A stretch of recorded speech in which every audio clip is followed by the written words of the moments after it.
What's up, guys? Today I'm going to be talking a little bit, ranting and complaining, but also talking about great things. So a little negative and a little positive.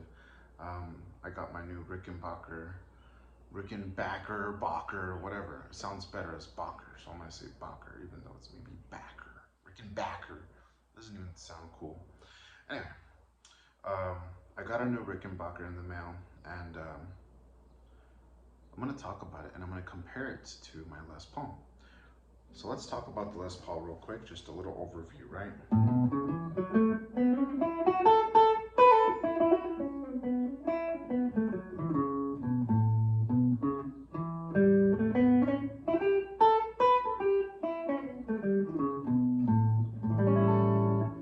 So, the Gibson is like, top quality, great guitar, right? Fret edges, no fret edges, nice and smooth. The paint, the clear coat, whatever, feels real smooth, real nice. Aesthetics, absolutely gorgeous. The weight, the quality is great. It's a solid body guitar. The tones, they feel high quality. They feel real nice and buttery smooth. The switch feels nice and tight. Requires a good amount of pressure. Right, the pickups sound fantastic. The frets are nice and they're medium. They're nice and high. Not too shaved low. The feeling of the strings on my fingers, the ability to be able to play chords, right? The nut setup.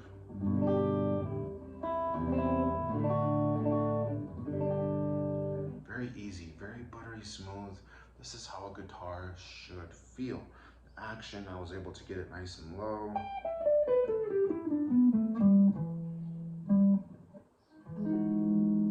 And I have 11 gauge flat wound strings on this. The tuners are buttery smooth, consistent, very strong, tight, keeps the tune very well. The bridge is easy setup. I feel like it's starting to sting a little bit. I don't know why. I don't know if this metal is cheap quality or if it like tarnishes or rusts or whatever the heck. But it looks like something's going on with it. But anyway, this guitar is amazing. I spent a shiny penny on it. I got it used, but it sounds great and it feels great. Do I have any complaints about this guitar? No, I don't have any complaints. This is how a guitar should feel.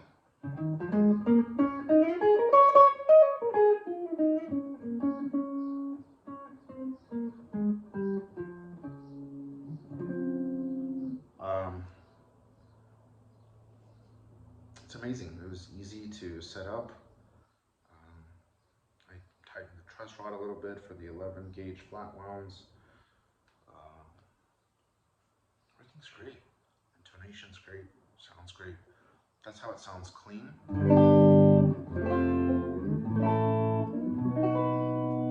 Let's put some dirt.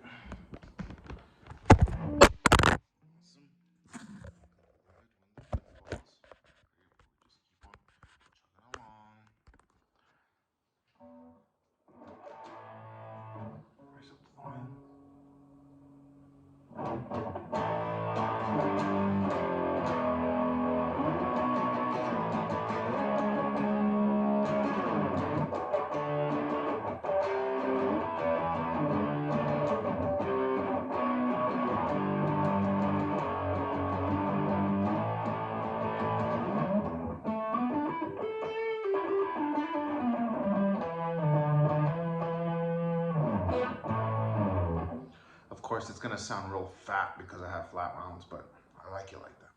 I really want to focus more on jazz. This is the Les Paul. Wonderful guitar, okay? Now let's go ahead and talk about the Rickenbacker.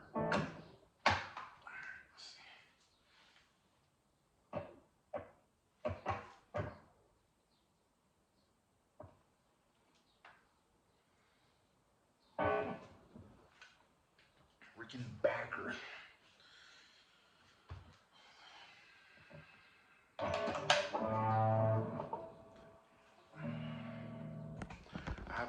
lot to say about this guitar. So I purchased it used, okay, but interestingly, it cost more than my Gibson Les Paul standard, okay? So here's our Rickenbacker. Now, I have a lot of things to say. So where do I begin? This is an American-made instrument, and from what I understand, they do not make guitars outside of the United States. Now, because of that and their high price points, I would expect them to be phenomenal guitars, right? Now, I don't know if what I'm about to complain about is because of the previous owners of this guitar, or if it's just the way Rickenbacker made them. So, let's get started. Let's start from over here. Tuners. God awful tuners. Worst. I've seen better on a Squire. I don't know if these are the original tuners that the guitar is supposed to come with.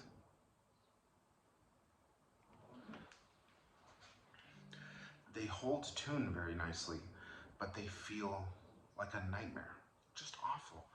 Every tuner is different. One of them is a little looser, one of them is extremely tight, and if you have arthritis, no way you'll be turning that thing. You have to put in a lot of force, and it's mind-blowing.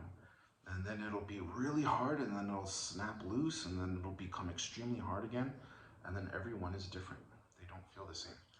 So Gibson is 10 out of 10. Rickenbacker, dude, like 2 out of 10. Awful. They stay in tune, which is cool, but the experience of tuning is just worst. Next, I'm gonna talk the negatives first, then we'll talk positives. The nut. The nut seems like it's just way too, it's not filed in enough for the strings to fit in. I slapped on 11 flatwounds, yeah, but even when I did that on the Gibson and Epiphone, it was still very pleasant to play. On this guitar, the playing regular open chords is a challenge. The strings feel like a mile high, so I'm gonna have to take this to a Guitar Center and see if they can sand in the gaps a little bit deeper so that open chords can be more pleasant to play. Next, the frets. The actual metal of the frets, super low. I don't know if somebody sanded these things down to like a millimeter or shorter. They're super tiny and they're almost touching the wood. Now, you would think, that's great, that's a great experience, and for the most of the strings, it feels great, but for the high E, it feels like the string disappears when you press it because there's no fret, and I don't like that feeling. I like to have a little bit of fret where I know that my string is making contact. On Gibson and Epiphones, the frets are nice and high, so that's great. So frets are a little too low, but that's fine. Next, one of my biggest complaints is that the low E, the big thick E string, is too close to the edge of the guitar. So when you're going really hard or you're going a little bit too crazy and happy, which is what music is all about, sometimes the big E will slip off. That's a huge pain in the butt. Gibson and Epiphones, no chance. They give you plenty of room, plenty of space for that big E string to move around a little bit. And this is a thick E string, It's not some flimsy E string. So that's a huge complaint. So I think the reason for that is that they cut the notch in the steel and the bridge a little bit too far out. Just a little bit too far out. They should have done it a little bit more in so that it will just give you a little bit more space. That's something that's a defect from the factory, right? So that's unacceptable. Spending over $2 grand, almost 3 on this guitar, and having to deal with that, I don't need that. What else? The clear coat on the neck itself, on the fret, between the frets. That this guitar is not for bending. Don't think you're gonna buy this guitar and be bending your strings. Good luck. The frets also feel very rough. So when you try to bend your strings, you're gonna feel resistance and crunchiness because the frets feel rough. So bending, not a good idea on It's better for jazz and rhythm. I think this guitar is designed a lot more for rhythm and jazz and blues. Well, not blues, because you do a lot of bending in blues, I think. So if you're just going to be playing a bunch of chords, you're going to be playing rhythm, soloing, maybe in jazz, not much bending. Great guitar. Um, the knobs. The knobs feel extremely cheap. They feel like they're off of a Squire. They feel loose and light and plasticky and kind of dorky. It doesn't feel nice. They work well. They work just fine, but they feel very cheap. The switch, it also feels cheap. It's very sensitive, so the slightest of pushes won't move it. The very slightest of pressure will move it. As the Gibson requires a little more pressure, and I appreciate that. Adjustability of the pickups, not the greatest. They use like this weird foam. I don't know why they did that, but they do, so that's life. The intonation is fine. That works really nicely. Working on the intonation on this guitar was really awesome. Adjusting the string height with the action at the bridge, not difficult. It's pretty easy. One thing I do kind of notice is that the way it's designed, the action of the high E string, this tiny one, the literal string itself is like lower than all the other strings. So when I strum, I tend to miss the high E string because it's kind of like lowered and hidden, whereas the other strings are sticking out. And you cannot adjust the height of individual strings. So that's kind of a problem, but whatever, no biggie. What else? Oh, changing the strings is just an absolute nightmare. You have to remove this end tail piece and you have to hook in the strings, and they should have designed it so you can thread the strings and they stay in place, but no, they just kind of hook in there and you just gotta hope and pray that they stay hooked in there while you put them on. Yeah, you can use a capo, but it's still ridiculous.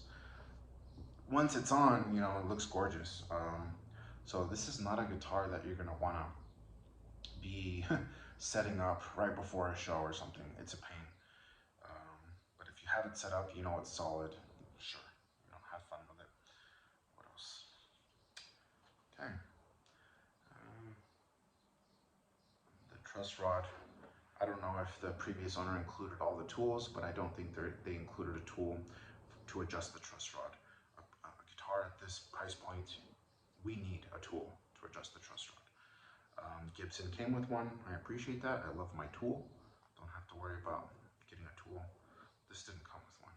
I don't know if they do brand new, whatever. All right, let's go to the positives. Positives.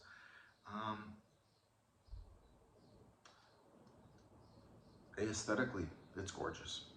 The way it looks, the design, the wood, front and back, the quality of the wood, it's absolutely gorgeous. This is a pleasure to look at. The color of the wood is gorgeous.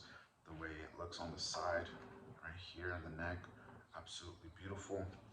I like that they have extra frets here at the bottom. That's really nice. The pick guard seems to be nice and secure and in place. And it's really cool how it's like two pieces. You can see the top pick guard is like lifted, and then the bottom plastic is below the switches and knobs, so it's kind of like elevated. So it's really cool design. I like that. What else can I say? So now here's the big one. Here's the real big one with this guitar. This guitar sounds amazing. 10 out of 10. Absolutely amazing. I don't know how to describe it, and I'm sure that this hollow body design has a lot to do with the tone, and Rickenbacker being able to say that they invented the guitar pickup, my friends, incredible. Unfortunately, that, you know, is the most important thing when it comes to music, right? It's not your comfort, it's not about this or that or convenience, it's about how it sounds. Let me tell you, this positive of the guitar actually outweighs all the crappy things about it. It's not perfect. You're gonna have to baby it, you're gonna have to get it a little bit customized, you're gonna have to mess with it. That's life, okay? I guess it's not perfect, but the sound, my friends, is gorgeous.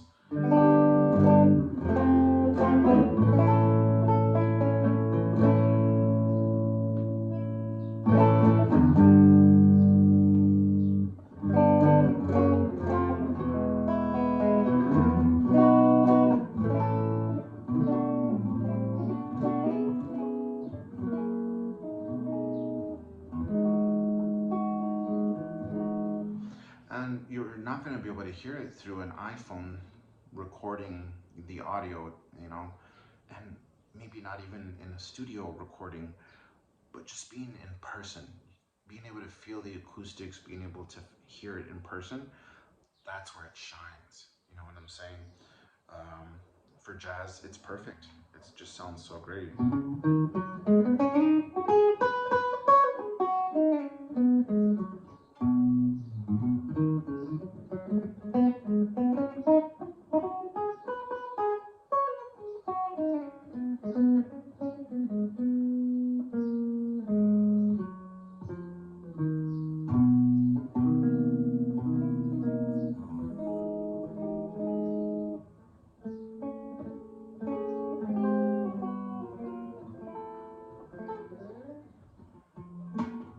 Ah, see, it rolled off. Ugh.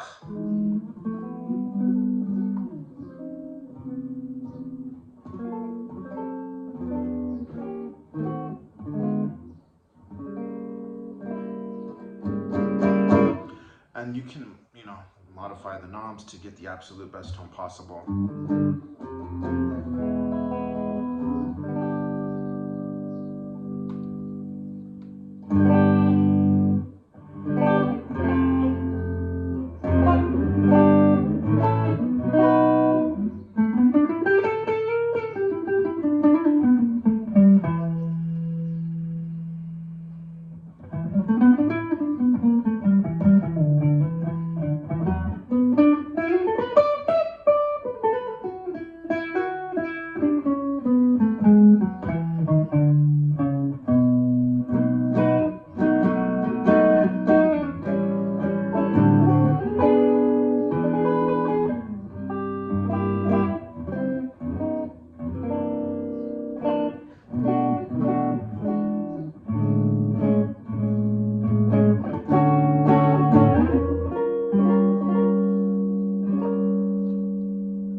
Ooh, yeah, you just kind of mess with it, and you just find that perfect tone.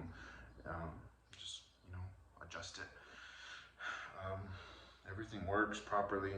The pickups are amazing. Let's do a little dirty for you.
I rolled off again. Ugh, what a pain.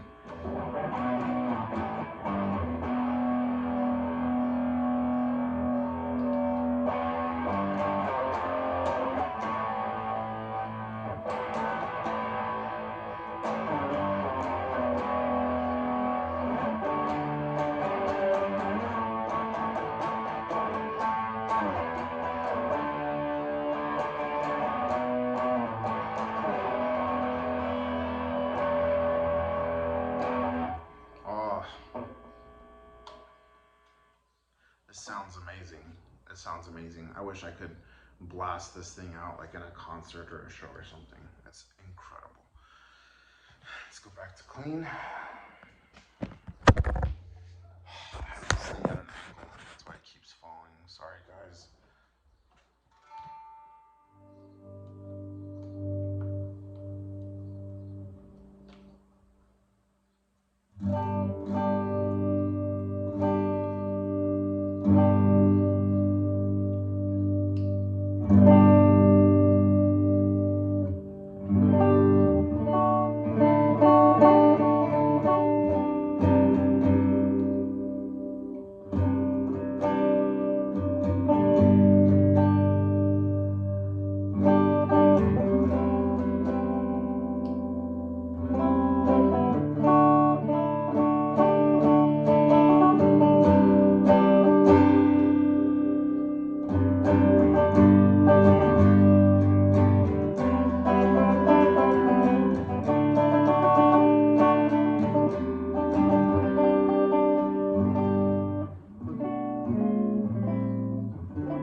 It's the only jazz song I know.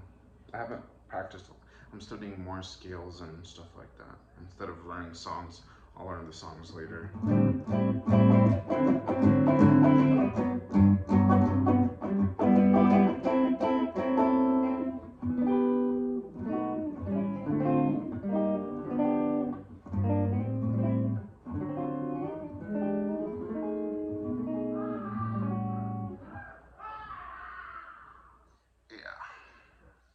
So yeah, this is my 20-minute video about the Rickenbacker. It's not perfect. I guess just like me, right? There's a lot of little flaws on it, a lot of things you gotta mess with. It's a very finicky, annoying guitar, but it sounds freaking awesome. I hope you get to hear one in person. Don't trust the videos you see on the internet. There's a lot of demos on the internet that test out these Rickenbackers and they sound awful. They don't know how to do sound engineering and modify their amp or these knobs. They sound like little twangy, like ugly, trebly instruments. That's not the case. They sound freaking fantastic. Go to your local guitar center. Hopefully they might have some used or something. Test them out in person. They're amazing if you can.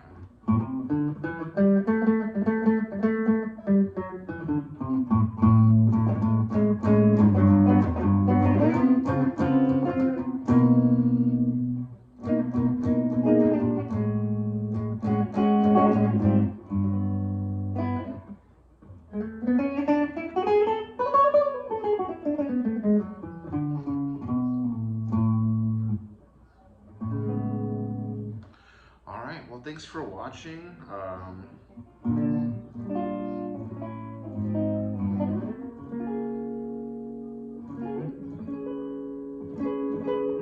I hope it sounded good in the video. Thanks for listening. Have a great day.